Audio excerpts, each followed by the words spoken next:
Mesdames et messieurs, bonsoir, ravi de vous retrouver et une nouvelle édition de Direct pour ce mardi 31 mai 2016. Nous allons commencer par quelques reportages avant d'entamer notre sujet principal pour aujourd'hui qui concerne l'Égypte. Notre premier reportage concerne l'Irak où les forces irakiennes ont donné l'assaut lundi à Fallujah, bastion du groupe terroriste Daesh, situé à seulement 50 km de Bagdad, marquant une nouvelle phase de combat urbain dans l'offensive lancée il y a une semaine pour reprendre la ville.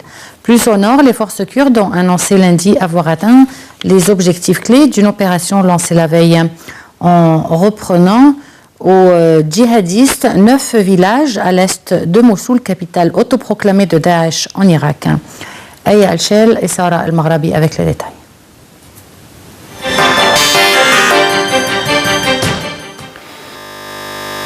Conduite par le service d'élite du contre-terrorisme, l'unité de combat irakienne la mieux entraînée, les forces gouvernementales sont entrées dans la ville de la Fallujah par 3 directions avant l'aube. Selon le commandant de l'opération, les forces irakiennes sont entrées dans Fallujah avec le soutien aérien de la coalition internationale dirigée par les États-Unis et de l'armée de l'air irakienne, ainsi que l'appui de l'artillerie et des chars. Des dizaines de milliers de membres des forces armées irakiennes et des unités paramilitaires des Hashd al-Sha'bi, constituées principalement de milices chiites proches de l'Iran, participent à l'offensive sur Fallujah depuis une semaine. Première cité à tomber aux mains de Daesh dès janvier 2014, Fallujah représente avec Mossoul les objectifs principaux de la coalition internationale.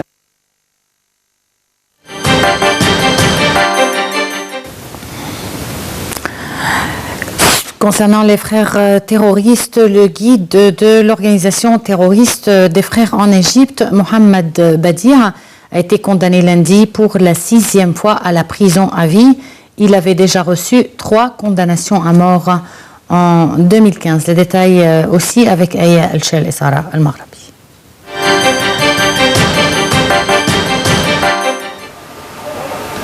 Mohamed Badir est coupé de la prison à vie comme 35 co-accusés devant un tribunal du Caire qui les a reconnus coupables d'avoir incité à des violences ayant fait 3 morts à Ismaïlia dans le nord, peu après la chute de l'ancien président Mohamed Morsi. Le guide des frères musulmans avait déjà été condamné à mort en première instance à 3 reprises en 2015, toujours pour avoir incité à des violences et 5 fois à la prison à vie, une peine qui équivaut à 25 ans d'emprisonnement au maximum en Égypte. Morsi, quant à lui, a été condamné à mort pour les mêmes motifs en avril 2015, mais aussi à la prison à vie et à 20 années de prison dans 2 autres procès. Il encourt la peine capitale dans un 4e procès. Les condamnés ont fait appel de toutes ces condamnations en première instance et pour M. Badir, un nouveau procès a été ordonné par la Cour de cassation qui a annulé une des condamnations à mort.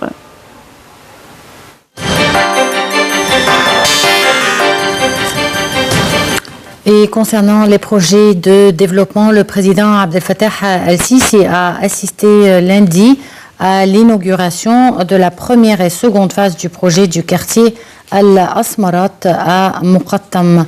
Le chef de l'État a en outre remis les contrats de 10 unités de logement du projet d'habitat Tahya Misr où vivent l'Égypte à des habitants de bidonville. Aya Al-Shel et Sarah Al-Maghrabi avec les détails et tout de suite après on entame notre interview pour ce soir.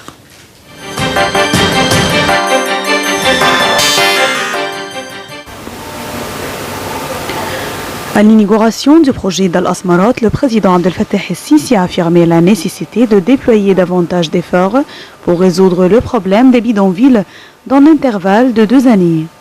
Il a appelé ses habitants à les évacuer, à obtenir des unités résidentielles à titre provisoire de l'État jusqu'à la reconstruction de leur maison. Le chef de l'État a ajouté que lors de sa candidature présidentielle, il a indiqué vouloir créer un fonds des dons des Égyptiens s'estimant à 1 milliard de livres égyptiennes pour alléger la souffrance des citoyens. Le Premier ministre Chérif Ismaïl a affirmé que le projet Vive l'Égypte dans le quartier d'Al-Asmarat intervient dans le cadre de l'intérêt accordé par l'État aux classes incapables qui vivaient dans des conditions difficiles dans des bidonvilles. Ismail a également indiqué que le quartier d'Al-Asmarat s'étendait sur une superficie de 126 faidans avec un total de plus de 1980 unités de logement. Elle est construite par le gouvernorat du Caire en coordination avec le Fonds de développement des bidonvilles relié au ministère de l'Habitat, le ministère du développement local et le Fonds de Vivre d'Égypte.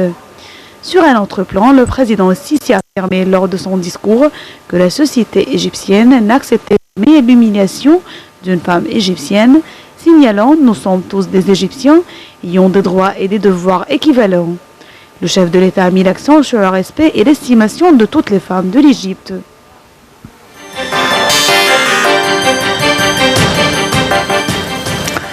Bon, concernant ces projets de développement, nous avons en ligne Dora Fayani, membre du comité économique du parti Al-Musrin Al-Ahrar ou les Égyptiens libres, pour nous parler de cela sur le plan économique. Bonsoir. Bonsoir. Alors, tout d'abord, qu'est-ce que vous pensez de tels projets de développement? Mais ils sont absolument excellents.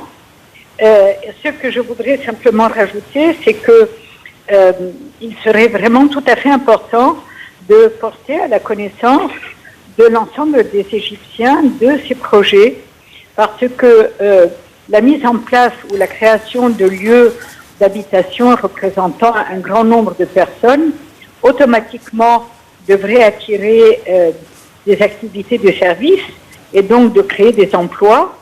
Et il aurait été bon de pouvoir faire la promotion de ces lieux avant que les habitants ne se déplacent, pour créer l'ensemble des services que ces habitants vont très certainement avoir.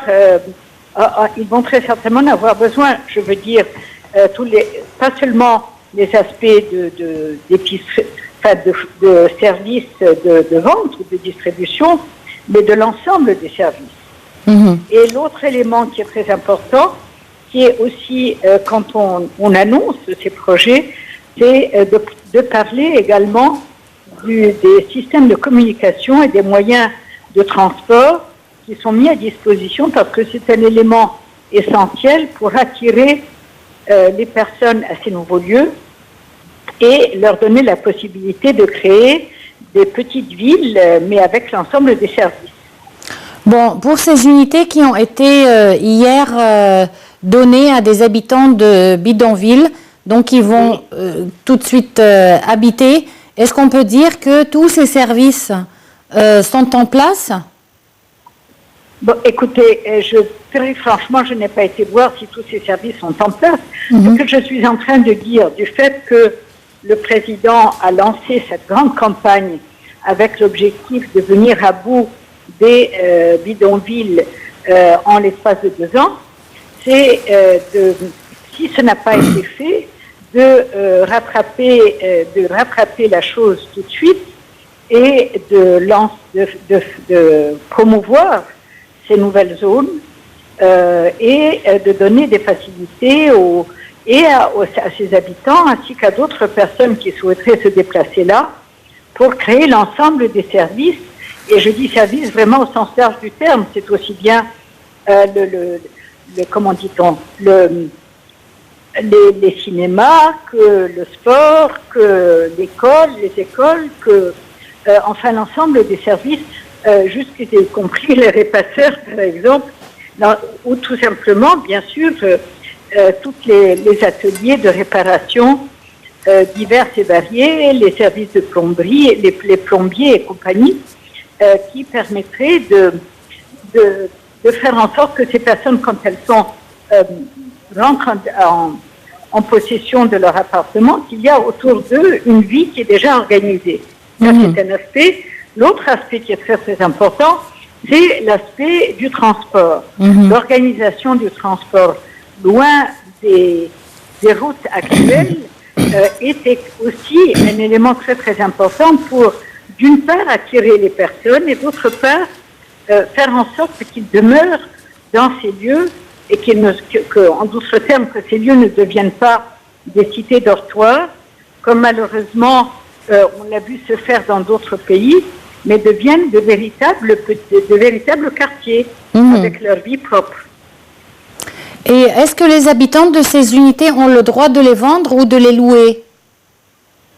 Écoutez, là, je crois que le problème posé est un problème qui est d'ordre plus général parce que cela concerne les lois régissant la propriété immobilière et les relations entre propriétaires et locataires, qui sont extrêmement complexes et qui en fait doivent être revus complètement par le Parlement, soit dans actuellement ou dans la session qui suit.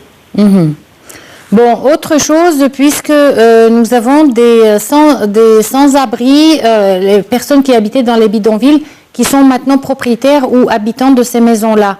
Est-ce que ces gens-là, maintenant, je pense que la plupart n'avaient pas d'emploi. Donc, est-ce qu'en quelque sorte, on va leur assurer un revenu mensuel pour pouvoir vivre correctement dans ces maisons? L'essentiel, comme je vous le disais tout à l'heure, est de créer les conditions de la création d'activités pour servir les occupants de ces zones, pour commencer. Donc, il ne s'agit pas de leur donner un logement et puis aussi de leur donner un revenu fixe. Il faut espérer... Non, mais on ne parle pas de leur donner un revenu, mais de leur au moins les aider à trouver du travail. Mais c'est ce que je suis en train de vous dire. Pour les aider à trouver du travail, il faut créer les structures qui permettent de créer du travail dans la zone où ils habitent, de façon à limiter les transports. Je veux dire qu'il faut dès le départ avoir prévu des zones avec des ateliers, des WRH,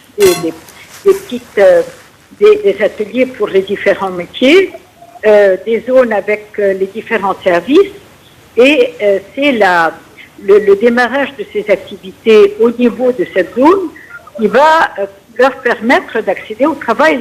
L'objectif n'est pas de leur trouver des jobs à 50 km de leur lieu d'habitation, mais de faire d'une pierre deux coups, d'une part de rendre ces zones agréables à vivre, de façon à ce que les habitants à qui on offre leur maison là y restent, qu'elles ne se retrouvent pas ensuite des zones inhabitées et au bout de quelques années, parce qu'il n'y a aucun service, d'une part, et d'autre part, de ceci qui permet de créer les conditions justement d'activité, qu'elles soient des toutes petites industries ou bien des services.